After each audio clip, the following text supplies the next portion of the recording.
मित्रों,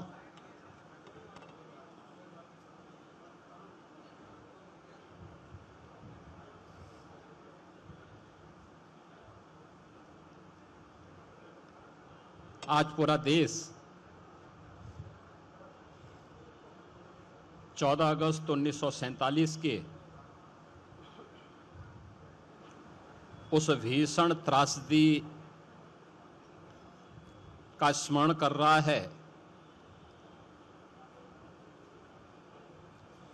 जिसे आदरणीय प्रधानमंत्री जी ने 2021 में विभाजन विभीषिका स्मृति दिवस के रूप में वर्तमान पीढ़ी को अपने इतिहास के साथ जोड़ने के उद्देश्य से प्रारंभ किया था। हम सब जानते हैं कि सैकड़ों वर्षों की गुलामी की पीड़ा को समाप्त करके जब ये देश 1947 में स्वतंत्र हो रहा था, जिसके लिए अनगिनत बलिदान हुए, अनेक क्रांतिकारियों को फांसी के फंदे पर लटकाया गया,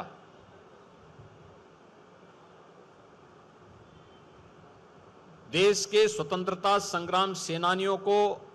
अमानवीय यातनाएं दी गई,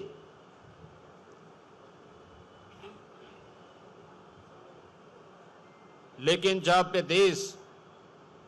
इन सब त्याग और बलिदान के बाद 1947 में स्वतंत्र हो रहा था, उसके एक दिन पूर्व अपनी सत्ता लिप्सा और तुष्टीकरण की पराकाष्ठा को पूरा करते हुए कांग्रेस नेतृत्व ने देश का दुर्भाग्यपूर्ण विभाजन भी करवाया था, जो एक सनातन भारत था, पौराणिक भारत था। उस भारत को, उसी की दो भुजाओं को काट करके पाकिस्तान जैसे दानों के रूप में भारत को सदैव पीड़ित करने के लिए, डसने के लिए एक दुश्मन को उसके साथ उसी के हिस्से को काट करके बना दिया गया। यह आश्चर्यजनक है कि 15 अगस्त 1947 के एक दिन पूर्व जब पाकिस्तान का निर्माण हो रहा था, तो पाकिस्तान बनने के पूर्व कांग्रेस की तुष्टीकरण की नीति के कारण जो दंगे भारत में हुए थे, अखंड भारत में हुए थे, वह दुनिया के इतिहास के अत्याचारों की एक पराकाष्ठा को प्रस्तुत करता है।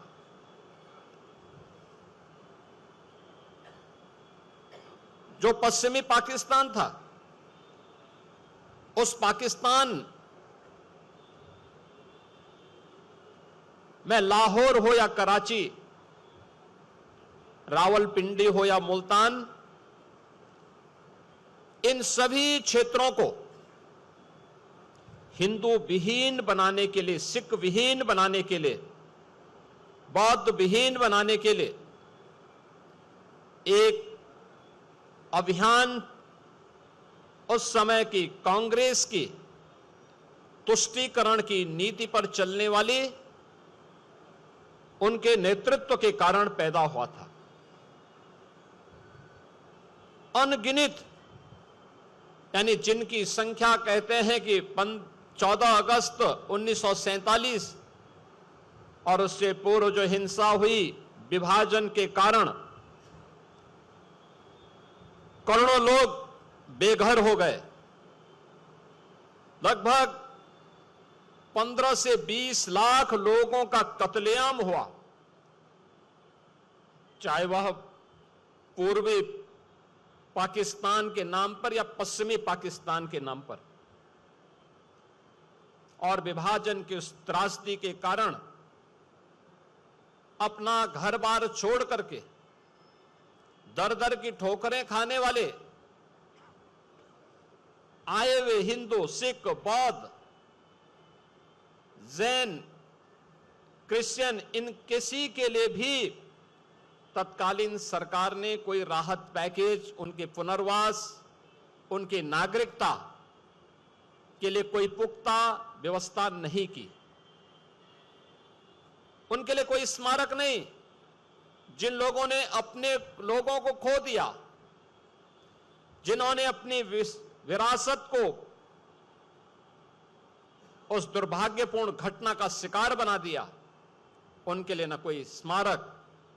उनके लिए न कोई संग्रहालय, न उनके लिए उनकी स्मृति के लिए, उन्हें स्मरण करने के लिए तत्कालीन सत्ता प्राप्त करने वाली कांग्रेस ने कोई भी व्यवस्था नहीं दी। हम आभारी हैं प्रधानमंत्री मोदी जी के, जिन्होंने विभाजन की भीषण विभीषिका के शिकार हुए उन लाखों लोगों की स्मृतियों को जीवंत बनाए रखने के लिए 14 अगस्त की तिथि को विभाजन विभीषिका स्मृति दिवस के रूप में आयोजित करने का निर्णय लिया। न केवल ये उनके परिवारजनों के घावों पर एक मलहम लगाने का कार्य किया गया, बल्कि इस देश को, वर्तमान पीढ़ी को उसके इतिहास से अवगत कराने का भी एक अभियान विभाजन विभीषिका स्मृति दिवस के रूप में इस कार्यक्रम की शुरुआत ने प्रारंभ किया। पहली बार हुआ कि विभाजन के शिकार उन लोगों को जो पश्चिमी पाकिस्तानी शरणार्थी के रूप में 1947 से पहले, 1947 के बाद भी जम्मू कश्मीर और देश के अलग अलग भागों में निवास कर रहे थे, उन लोगों को सिटीजनशिप अमेंडमेंट एक्ट के माध्यम से भारत की नागरिकता देने का काम भी देश के यशस्वी प्रधानमंत्री श्री नरेंद्र मोदी जी ने देश के अंदर प्रारंभ किया। उनको अस्थायी आवास की सुविधा दी। बेघर बार लोगों ने अपनी मेहनत, अपने पुरुषार्थ से भारत के विकास में अपना योगदान दिया। राष्ट्रवाद की एक नई अलग को जगाने के लिए अपने आप को समर्पित किया। लेकिन कांग्रेस उनके पुनर्वास के लिए, उनके स्मृतियों को बनाए रखने के लिए, उनके संग्रहालय के लिए कभी भी कांग्रेस ने कोई प्रयास नहीं किया। आज यहां पर इस प्रदर्शनी का शुभारंभ यहां पर उत्तर प्रदेश सरकार और भारतीय जनता पार्टी ने वर्तमान पीढ़ी को इन सब बातों से अवगत कराने के लिए आदरणीय प्रधानमंत्री जी की प्रेरणा से हर जनपद में इस प्रकार के विभाजन विभीषिका के 1947 के दर्द को वर्तमान पीढ़ी तक पहुंचाने का एक प्रयास है कि जिससे आने वाले समय में तुष्टीकरण की नीतियों का दुष्परिणाम इस देश को किस प्रकार की कीमत चुका करके करनी पड़ी थी,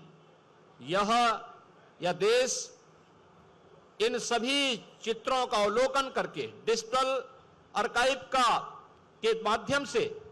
और इन यहां पर लगी हुई प्रदर्शनियों के माध्यम से, हर जनपद में लगी हुई प्रदर्शनियों के माध्यम से अवगत हो सके, अपने वर्तमान को सुरक्षित रखने, आने वाली पीढ़ी के भविष्य को उज्जवल बनाने की उस रणनीति का हिस्सा बन सके। इस दृष्टि से विभाजन विभीषिका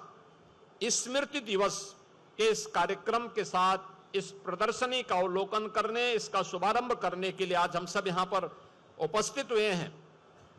उन सभी ने, उन परिवारजनों के प्रति जिन्होंने अपने परिवार के सदस्यों को इस भीषण विभीषिका में खोया था, उनकी स्मृतियों को मैं नमन करता हूं। उत्तर प्रदेश सरकार की ओर से उन्हें विनम्र श्रद्धांजलि भी अर्पित करता हूं।